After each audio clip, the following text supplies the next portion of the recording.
सकते हैं। फिर बच्चियां कहती है साहब मेरा तो नाम पेपर में आ जाएगा, फोटो आ जाएगा। तो ये भी कानून बना दिया सरकार ने कि बच्ची का नाम पेपर में निकालेगा तो पेपर वाला भी जेल जाएगा, और अगर पुलिस वाला कहेगा तो पुलिस वाला भी जेल जाएगा। मतलब बच्ची का नाम, पीड़ित महिला का नाम या पहचान किसी भी रूप में नहीं आएगी। जैसे होता ना कि गली नंबर फला की रहने वाली बालिका, ऐसा भी कर देगा तो भी अपराध हो जाएगा, क्योंकि आपने गली बता दी तो इंडिकेशन हो गया। फला कोचिंग की, फला स्कूल की कक्षा नंबर फला में पढ़ने वाली, तो ये अपराध हो गया। बच्ची की पहचान बहुत इंपॉर्टेंट है। बच्ची की पहचान कोई भी उजागर नहीं कर सकता। जो उजागर करेगा उसके खिलाफ अपराध कायम होगा, अपराधी बन जाएगा। फिर बच्ची कहती है कि साहब मैंने फिल्मों में देखा है कि रिपोर्ट करो तो कोर्ट में सवाल पूछे जाते हैं, है ना, कोर्ट में अच्छा माहौल नहीं रहता, अच्छी वार्तालाप नहीं होती। ऐसा अपन देखते ना फिल्मों में, कई बार देखते हैं, कई बार सोचते होंगे। तो उसमें ये नियम बन गया कि अब जो है आपकी ट्रायल जो होती है बच्ची की, वो बंद चैम्बर में होगी, जिसमें जज साहब होंगे, डिफेंस लॉयर होगा, सरकारी वकील होगा। 3 लोगों के अलावा चौथा आदमी नहीं, बच्ची होगी, अपने रिश्तेदारों के साथ उसका कथन लिया जाएगा, उसके क्रॉस किए जाएंगे। सब कुछ भद्र भाषा में होगा, अभद्र कुछ भी नहीं होगा, और एक कमरे के अंदर होगा, खुले हॉल में नहीं होगा। ठीक है। फिर आती है बात कि पुलिस थाने जाएंगे साहब, पुलिस थाने में आरोपी मिल जाएगा, उसके खड़े लोग खड़े होंगे, भीड़ लगी होगी। तो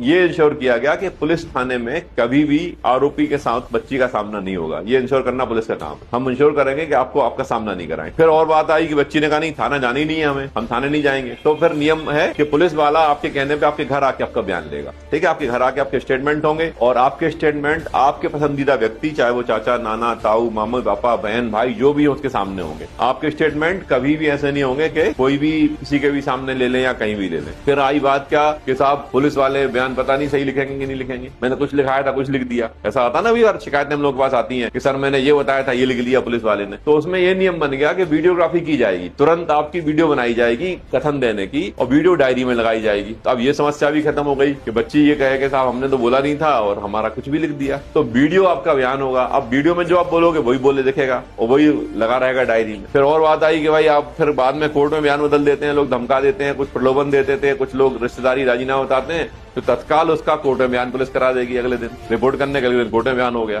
तो लोग कह देते हैं कि साहब पुलिस वाले जो है मिल गए, अपराधी से मिल गए, अपराधी का रिश्तेदार थाने में काम करता है उससे मिल गया, ऐसी बात आती है कि नहीं। उसमें नियम ये बना कि पुलिस वाला अगर गलती करता है तो पुलिस वाला भी अपराधी बन जाएगा। एक धारा बनाई गई कानून में, इस धारा में ये लिखा है कि जो पुलिस वाला महिला अपराध के संबंध में गड़बड़ करेगा, अब रिपोर्ट लिखने में आनाकानी करेगा, विलंब करेगा, साक्ष्य को मिटाएगा, साक्ष्य को छुपाएगा, उसके विरुद्ध भी अपराध पंजीबद्ध किया जाएगा। उसकी नौकरी तो जाएगी जाएगी, बेचारा अपराधी बन जाएगा, सजा पड़ने की स्थिति बन जाएगी उसको। तो इस प्रकार से पूरा एक बहुत ही सिक्योर्ड सिस्टम बच्चियों महिलाओं को दिया गया कि नहीं।